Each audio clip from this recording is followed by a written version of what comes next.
Hi hello welcome back to నమస్తే అని. ఈరోజు నా అట్టేరు చూస్తున్నారు కదా ఎలా ఉందో. టోటల్గా ఈరోజు మనము ఉగాది సంబరాలు చేసుకోబోతున్నాం. అది మన ఇంటిలో.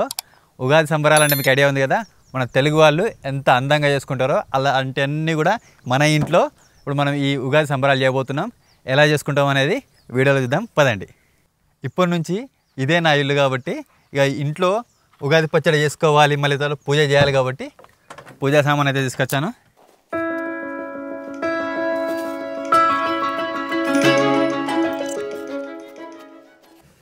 విఘ్నేశ్వరుని మొక్కున్న తర్వాత ఇక మిగతా మన పూజా కార్యక్రమం అంతా స్టార్ట్ చేద్దాం. అసలు ఉగాది పచ్చడి ఎలా చేస్తారు అని చెప్పేసి కూడా చాలామందికి తెలిసి ఉండదు. ఎందుకంటే అందరూ షడ్ రుచులు అంటే కూడా కొందరికి తెలియని వాళ్ళు ఉన్నారు. వాళ్ళందరి కోసం ఉగాది పచ్చడి ఎట్లా చేస్తారో అని చెప్పేసి పూర్తిగా ఈ వీడియోలో తెలుసుకుందాం.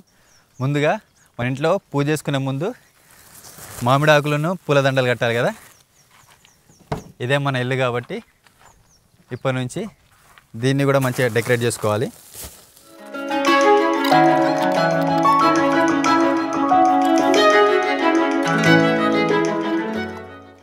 చిన్నగా బంతిపూల దండ అయితే వేసుకున్నాం. మెయిన్గా ముందు మామిడాకు తోరణాలు కట్టాలి. మామిడాకులు అయితే అన్నీ ఇప్పుకొని పట్టుకొచ్చినాం. ఎక్కడ కడదామా అంటే ఆప్షన్ అయితే దీనికి లేదు. కుదిరితే ఈ దండకే ఇది పెట్టేస్తాను అక్కడక్కడక్కడక్కడ.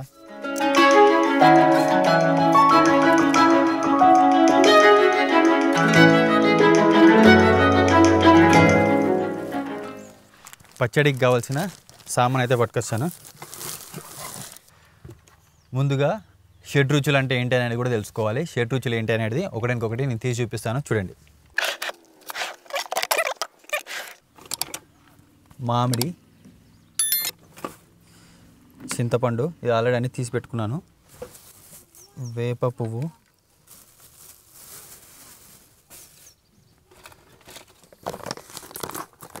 బెల్లం, చిన్న చిన్నగా బాగుంటాయని చెప్పేసి ఇవైతే చిన్న చిన్నవి తీసుకున్నాను. 2 పచ్చిమిర్చి, టోటల్గా 1 2 3 4 5 6. వీటిని షడ్ రుచులు అంటారు. వీటితో అన్నిటితో కలిపితే మనకు కూడా పచ్చడి తయారవుతుంది. పచ్చడి ఎలా చేయాలి అనేది కూడా నెక్స్ట్ ప్రాసెస్లో చూద్దాం. కుండనే తీసుకున్నాం. ఇది రాజస్థాన్ నుంచి వచ్చిందంట కుండ. మరీ స్పెషల్ అంట. మన నార్మల్ కుండలకి దీనికి కొంచెం డిఫరెన్స్ ఉంది. ఏంటంటే కొంచెం తొందరలో కూల్ అవుతుందంట. 100 రూపీస్ అయితే పడింది దీనికి. ఇప్పుడు దీంట్లో మనం ఏం చేస్తామంటే ముందు వాటర్ ఫిల్ చేసి పెట్టుకుంటాం. వాటర్ ఫిల్ చేసి పెట్టుకున్నాక అంతలోపు కూల్ అయిపోతాయి వాటర్. తర్వాత ఈ షడ్ రుచులు అన్నిటి కలిపేసుకుంటే ఇది అవసరం లేదు. జస్ట్ ఏంటంటే స్టాండ్ కోసం ఇలా పెడుతున్నా. దీనిలో వాటర్ ఫిల్ చేసి దీనిలో పెడతాను. తర్వాత వీటిని ముక్కలు కోసి దీనిలో వేయాలి. దీంతోపాటు ఈ చింతపండుని నానబెట్టి దానిలోకి వెళ్ళి గుజ్జును తీసేసి మిగతా చింతపండు రసాన్ని దీంట్లో వేసేసేయాలి. ఇక బెల్లం అంటే వాటర్లో కరిగిపోద్ది. ఈ పూలు మాత్రమే వేయండి. నేనైతే కొంచెం తక్కువ వేసుకుంటా పూలు. మీరైతే కొంచెం చేదు ఎక్కువ కావాలనుకున్న వాళ్ళైతే వేసుకోండి. నాకైతే చేదంతా పడదు. ఇక సాల్ట్ సరిపడినంత, మిర్చీలు మీరు చూసేసుకోండి. చాలా వరకు మిర్చీలు అయితే అవాయిడ్ చేస్తారు, కానీ షడ్ రుచులలో ఇది కూడా ఒక భాగమే కాబట్టి ఈ అన్నీ ఉంటేనే ఉగాది పరిపూర్ణం అవుతుంది. సో స్టార్ట్ చేద్దాం పదండి.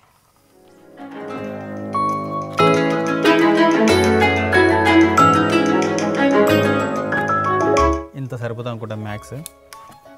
దీన్ని చిన్నగా తురమాలి.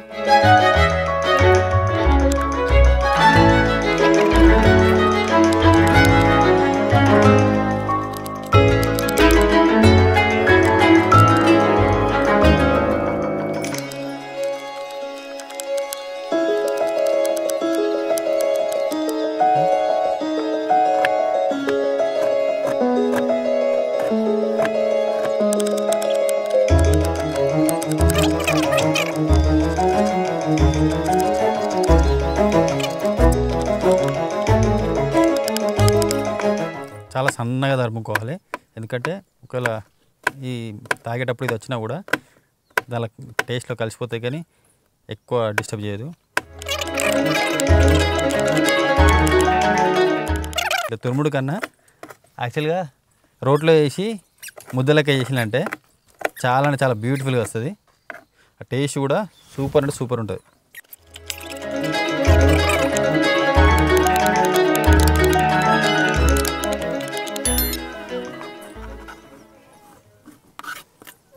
1 2 3 4 5 6 ఈ పువ్వులను జస్ట్ సెలెక్ట్ చేసుకొని ఇలా పూలను మాత్రం తీయాలి. ఇక్కడ పెడుతున్నా. ఇంకా ఎక్కువ వేసుకోవాలంటే ఎక్కువ వేసుకోవచ్చు, కానీ అది టేస్ట్ అయితే మరీ చేదు ఉంటుంది కాబట్టి నేను కొన్ని వేసుకుంటున్నా.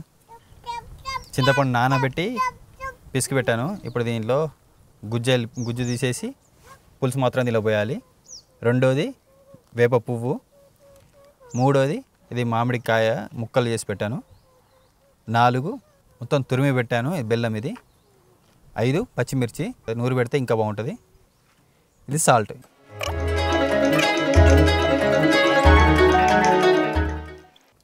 ఏది ఎంత క్వాంటిటీ అనేది అడగకండి, దాని తగ్గట్టుగా నేను అడ్జస్ట్ చేసుకుంటూ వేస్తున్నా. నేను ఈ కుండ ఇది దగ్గర 3 లీటర్స్ ఉంటాం అనుకుంటా వాటర్, దాని తగ్గట్టుగా నేను ఈ చింతపండు అయితే తీసుకున్నాను. దీన్ని మళ్ళీ ఒకసారి కొంచెం వాటర్ పోసి దీన్ని లాస్ట్లో వేస్తాను. దీన్ని పక్కన పెడుతున్నా. మిగతా ఇంగ్రీడియంట్స్ అన్నీ వేసి కొద్దిసేపు వాటర్లో కలిసినంటే బాగుంటుంది.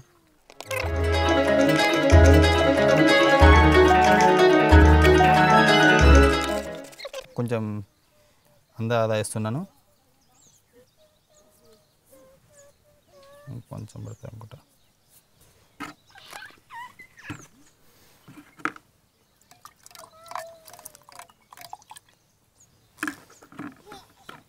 మిగిలిన చింతపండు ఇంకొకసారి మరోసారి గట్టిగా పిండుకోవాలి. ఇంతకుముందు లైట్గా పిండాను. 1 గంట ముందు అయితే నానబెట్టుకుంటే అయితే జ్యూస్ అయితే మంచిగా వస్తుంది. నేను ఒక 5-10 నిమిషాల ముందే నానబెట్టాను కాబట్టి కష్టంగా పిండాల్సి వస్తుంది. కంకణం కట్టి బొట్టేదే పెడదాం. మన ఈ హిందూ సాంప్రదాయాలలో మళ్ళీ తర్వాత మన తెలుగు వాళ్ళం కాబట్టి దేని అయినా దేవుని లెక్క భావిస్తాం కాబట్టి మన తెలుగు వాళ్ళకి మరియు మరీ మన సబ్స్క్రైబర్స్కి, నా వెల్విషర్స్కి, నా ఫ్రెండ్స్కి అందరికి కూడా శ్రీ క్రోధినామ సంవత్సర శుభాకాంక్షలు. ఇప్పుడైతే కట్టాం కదా, ఒక బొట్టు పెట్టేసుకుందాం. దేవుని దండం పెట్టేసుకొని ఈ సంవత్సరం అంతా మంచిగా జరగాలని చెప్పేసి ఒక బొట్టు అయితే పెట్టేసుకుందాం. ఇంకా భక్ష్యాలు కూడా చేసే ఉంటుంది. భక్ష్యాలు పూర్ణాలని, భక్ష్యాలు అని చెప్పేసి రకరకాలుగా పేరు పెట్టి పిలుస్తారు. వాటి కోసం అయితే నేనైతే రెడీమేడ్గా బయట నుంచి భక్ష్యాలు తెచ్చాం. బెల్లం, శనగపప్పు, మైదా పిండితో చేసిన భక్ష్యాలు ఇవి, నెయ్యితోటి. ఇది 2 కలుపుకొని సరిగా టేస్ట్ చేద్దాం. టేస్ట్ చేసి ఎలా ఉందో కూడా చూద్దాం. ఇలా సర్వ్ చేసే ముందు ఒకసారి మంచిగా కలుపుకొని స్పూన్ ఇదైతే ఉంది, ఇది కాకుండా ఇలా గ్లాస్ కానీ లేకపోతే గంట ఏదన్నా లోతు గంట ఉంటే దాని నుంచి సర్వ్ చేసుకోవాలి.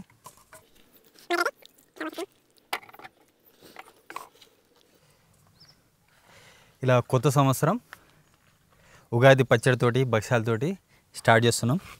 అమ్మా, ఒకసారి టేస్ట్ చేసి చెప్తాను ఎలా ఉందో.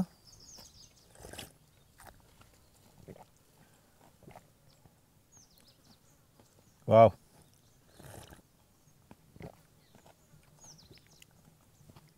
ఇంకొక నిమిషం ఆగండి, ఇంకో 2 సిప్పులు తాగిన తర్వాత చెప్తాను.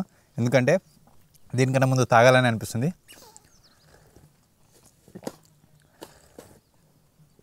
వావ్, అయితే దీని గురించి చెప్పాలి ఏంటంటే, ఇప్పటిదాకా కూడా మా ఇంట్లో కానీ మిగతా ఎవరు కూడా పచ్చిమిర్చి వేసిన దాఖలాలు అయితే లేవు.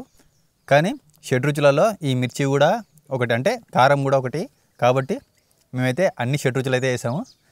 టేస్ట్ అయితే వేరే లెవెల్ ఉంది. తాగినప్పుడు ఆ నోట్లో ఈ అన్ని రకాల టేస్టులు తగిలి ఇట్లా ఒక బ్రెయిన్కి ఒక సిగ్నల్ వెళ్ళిపోతుంది, మొత్తం యాక్టివేట్ అయిపోతుంది. అట్లా అన్ని ఎంజైమ్స్ అన్నీ, బాడీ ఎంజైమ్స్ అన్నీ యాక్టివేట్ అయినట్టు అనిపిస్తుంది.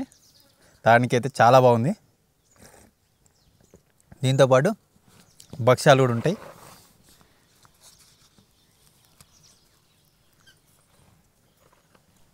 వా, వీటిని భక్ష్యాలని, పూర్ణాలని చెప్పేసి రకరకాల పేర్లు పెట్టి పిలుస్తారు.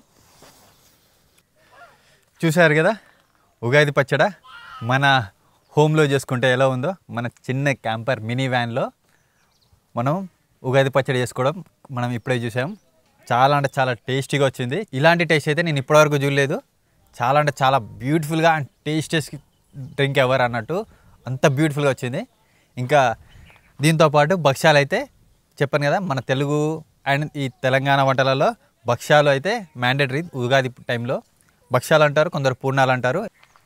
మీ అందరికీ ఉగాది శుభాకాంక్షలు. శ్రీ క్రోధినామ సంవత్సరంలో మీ అందరికీ ఆయురారోగ్యాలు, అష్టైశ్వర్యాలు, ఇంకా అనంత సంపదలు అన్నీ కలగాలని, మంచి ఆరోగ్యంగా ఉండాలని చెప్పేసి నేను మనస్ఫూర్తిగా కోరుకుంటున్నాను. మీ నుండి నాకు కావాల్సిందల్లా మీ చిన్ని సపోర్టే. నా ఈ చిన్న క్యాంపర్ వ్యాన్లో ఆల్ ఓవర్ ఇండియా ట్రావెల్ చేస్తూ మీకు మంచి మంచి లొకేషన్ చూపిద్దామని, మిమ్మల్ని కూడా ట్రావెలింగ్లో భాగం చేద్దామని చెప్పేసి నేను అనుకుంటున్నాను. దానికి మీ అందరి సపోర్ట్ ఉంటుందని కోరుకుంటూ సెలవు తీసుకుంటున్నాను. Thanks for watching. See you in the next video.